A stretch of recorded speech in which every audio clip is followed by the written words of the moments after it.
Hello, guys, and welcome to this open talk discussion. I'm here with Mr. Mwinga and also Mr. Patrick. We are just sharing ideas on basic life issues, and today's discussion is based on children and parents. Children and parents, and we're going to try to talk about a few things that relate to these two parties. Now, the first question I have for them, by the way, gentlemen, you're welcome to this discussion. Yeah, we just thought of covering it. We're already having it, but we just thought of putting it on video. Perhaps some of you can also share your comments and your thoughts concerning this matter. Um, my first question is do parents understand children fully? Do parents understand children the way they are supposed to? You know, we know for a fact that parents were children before they became parents, but in a broader sense, you understand that there's always something different about each person. And because every person is different, the question comes in, do parents understand children 100%? Alright. Maybe we can give the family man to begin tackling the question. Oh yes, oh yes. Oh, by the way, Patrick and I are not married. We don't have children. We've not made any. Not of any we know of. But no, we have not made any children. Yeah, but Mr. Mwinga is a married man. He's a family man, and he speaks about this with more experience. And so, yeah, we're going to get his perspective on this. Mr. Mwinga. Thank you so much. Yeah. And thank you for having me on this program. Yeah, sure. Welcome. Okay. I feel parents do not fully understand their children. Okay. Let me start with those parents with let's say the babies. With the coming of social media, you find that the mother will be very busy with social media. See, maybe on Facebook, WhatsApp. The dad will equally be very busy. Another person, the child will just be moving around. You see, trying to see if he can also keep himself busy. When that child discovers or realizes that he's actually bored, he will simply go and grab the phone from either the father or the mother because he also wants attention.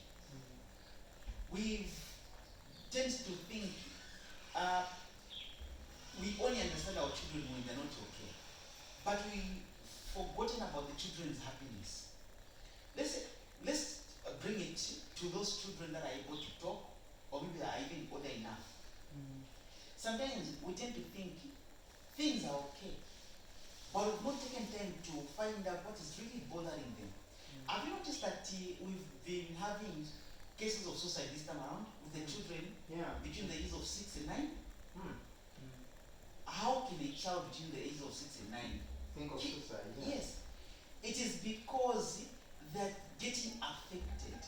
So I feel, as parents, if the way our parents used to treat us way back can be the same, then things would be better.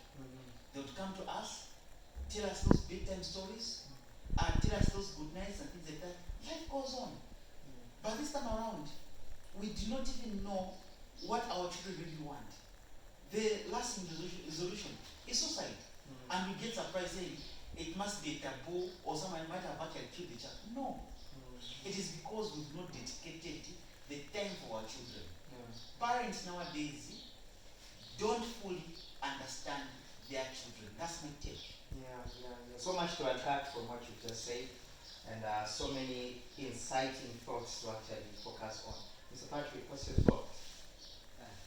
This topic is very challenging. Maybe the better way I can also take it is to follow a certain approach that Mr. Mwinga has highlighted. I also stand to believe understanding might be there, but not fully. Yeah. Why do I say so? It is because I don't blame the system that has elapsed in Zambia or in Africa, but I just want to appreciate whatever it has brought. But more so, we need to also look on the negative aspect that it has brought. The system I'm talking about is the education system. When you follow up from the desire of God in a home family, we realize that a woman was not supposed to be a working candidate of a house where she can also get employed and they are waiting for a monthly salary so that they can support the family. That duty was dedicated to man. A woman was supposed to organize the home and also to make sure that the children are growing and understanding them fully. Now, because of the diversification of how the education system has come in, which I don't blame also, we realize everyone wants to get educated.